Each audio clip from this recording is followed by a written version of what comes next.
বিসমিল্লাহির রহমানির রহিম। যে আমলে মাফ হয় জিনার গুনাহ।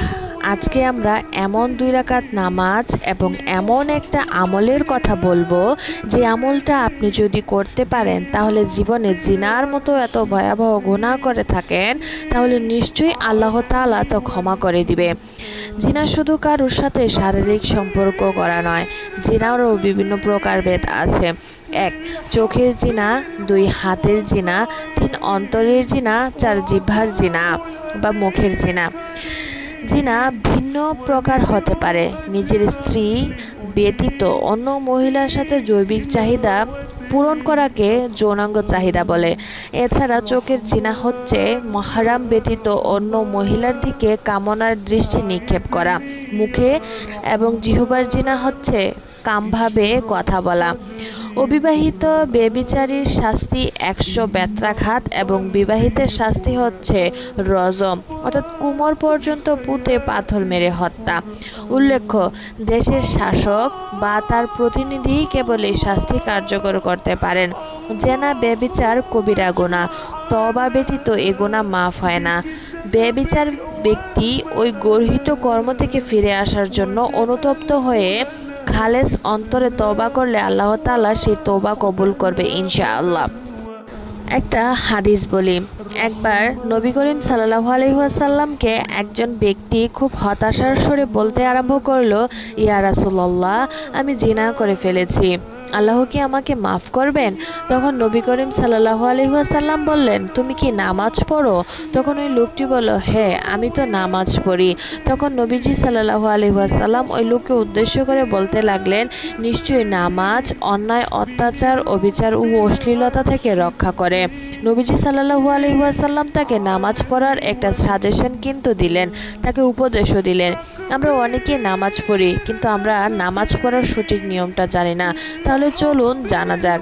আল কোরআনে আল্লাহ তাআলা বলে দিয়েছিলেন যে তোমরা যদি নিজেদের প্রতি জুলুম করে থাকো, কোনো অন্যায় বিচার করো, পাপ কাজ থেকে দূরে না থাকো, তোমরা আমার রহমত থেকে, আল্লাহর দয়া থেকে নিরাশ হইও না। সুতরাং আপনি যত বড়ই পাপ করেন না কেন, আল্লাহ তাআলা কিন্তু আপনাকে নিরাশ হতে নিষেধ করেছেন। কিন্তু সাবধান, যে আপনি একবার পাপ করেছেন, ক্ষমা চাইছেন, আবার সেই একই পাপ করছেন, ক্ষমা চাইছেন, এই যে বারবার পাপ করে আল্লাহ তাআলার নিকট ক্ষমা চাচ্ছেন, কিন্তু আপনার অন্তরকে শয়তান কুমন্ত্রণা দিয়ে আপনার দ্বারা বারবার পাপ করাচ্ছে। আপনার অন্তরে মহান আল্লাহ তাআলার প্রতি ভয় থাকার কারণে ক্ষমা চাচ্ছেন, কিন্তু শয়তানের জালে পড়ে আমরা বারবার একই পাপ করে থাকি। মহান আল্লাহ তাআলা বলেছেন, যারা তওবা করে এবং আমার দিকে ফিরে আসে আমি তাদেরকে পছন্দ করি। আপনি যতই জঘন্যতম কাজই বা পাপ করে থাকেন না কেন, আপনি যতই ওই পাপের প্রতি অনুতপ্ত বোধ করবেন এবং সব কিছু মহান রব দেখছেন, এটা চিন্তা করে সুন্দর করে ওযু করে 2 রাকাত নামাজ আদায় করুন এবং আল্লাহ তাআলার কাছে এমনভাবে তওবা করেন যেন আল্লাহ তাআলা আপনাকে ক্ষমা করে দেন। আল্লাহ তাআলা ক্ষমা করে দিতে বেশি পছন্দ করেন। আমরা তওবার সঠিক নিয়মটা জানি না।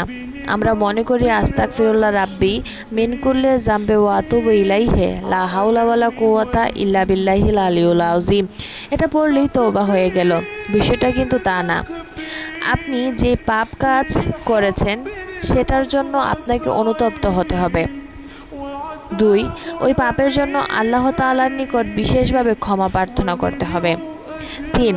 মৃত্যুর আগ পর্যন্ত আপনি আর ওই একই পাপ কাজ আর কোনোদিনই করবেন না, এটার জন্য প্রতিজ্ঞাবদ্ধ হতে হবে। অর্থাৎ তওবা করার 3টা মূল শর্ত। আপনি মহান রবের কাছে মোনাজাত করবেন, হে আমার রব, আপনি সর্বশ্রেষ্ঠ ও সর্বশক্তিমান ও দয়ার সাগর, আপনি আমাদের রিজিক দাতা। হে আল্লাহ, আপনার নেককার বান্দার অভাব নাই, কিন্তু আমার তো আপনি ছাড়া আর কোনো রব নাই। হে আমার রব, আমি ভুল করে ফেলেছি, শয়তানের ধোকায় পড়ে জিনার মতো পাপ করে ফেলেছি, আমাকে ক্ষমা করুন।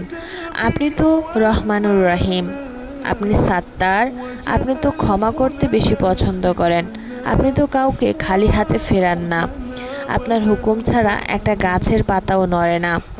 আমাকে ক্ষমা করে দিন। আপনি তো অন্তর্যামী, প্রত্যেকটা বান্দার অন্তরের খবর আপনি জানেন।